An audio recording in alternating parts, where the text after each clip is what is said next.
Guys, mag-ingat tayo guys. Ito yung original. Tingnan mo. Ito yung peke.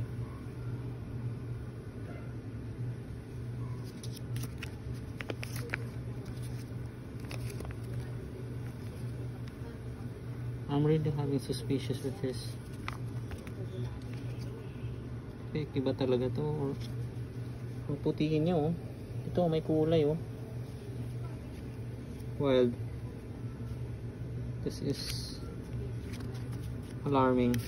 Tapos yung texture niya parang papel lang eh. Normal lang na papel eh. Ito parang may doble oh. Ewan ko ba. Ang nipis oh. Ang gaan. Ito may laman talaga. Ito original. Ito ang dull oh. Kasi ang laki pa ng font. Wait.